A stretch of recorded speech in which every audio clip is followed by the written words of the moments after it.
People think that letting go of grief means forgetting about the person or thing that made them sad, which is obviously not true, because in order to let go of grief, you have to learn to live without being ruled by the pain. Because A, you still remember, and B, you still care. You just aren't drowning every day anymore. And what I've noticed is that some people choose to suppress it instead of actually letting it go, or becoming strong enough so that the pain doesn't affect them. And again, that is not healing to your emotions, but you are choosing to actively avoid them. Grief does not disappear when you ignore it. It stays, and it stays until you face it. Why? Because letting go of grief is a process, a slow process, and an uncomfortable one. A lot of people, even you who's watching this video, have probably never truly dealt with their grief properly. They just learn how to function around it by staying busy or with distractions. And they will numb themselves to the point where everything looks fine on the outside. And if you're still listening, this will matter more than you think.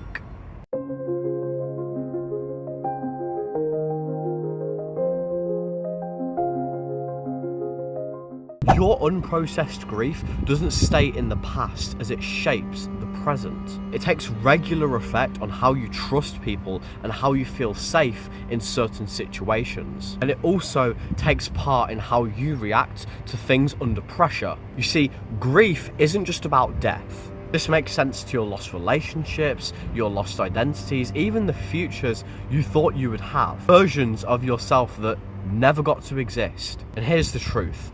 What you don't grieve, you'll carry with you. But if you carry that thing for long enough, it will start to ruin your life. That's a fact. That's why some people feel angry for no reason. Some people feel exhausted even when they rest. And why some, most importantly, feel emotionally distant from the people that they love. The Bible tells you to never rush grief and also to never deny it. The Lord is close to those who are brokenhearted and saves those who are crushed in spirit. Notice who God draws close to though, not the people that are pretending to be fine. Even Jesus himself didn't avoid grief. It says in John 11, Jesus wept. Even 2 words alone dismantle the fact that grief is just weakness. Think about it this way. If grief was just something to escape, God wouldn't have entered it himself. So no, letting go of grief doesn't mean erasing the pain.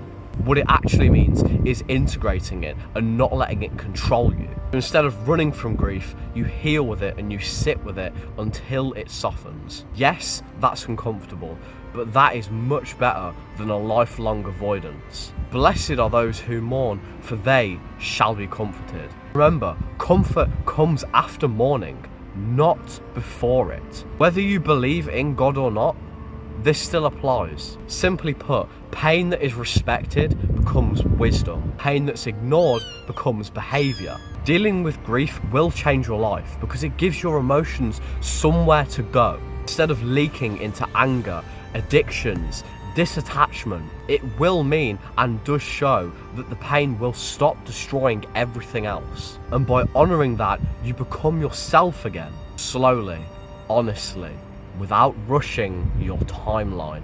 If you're still listening, maybe this is the moment you stop fighting grief. And like everything else, facing grief doesn't make you weaker. It frees you.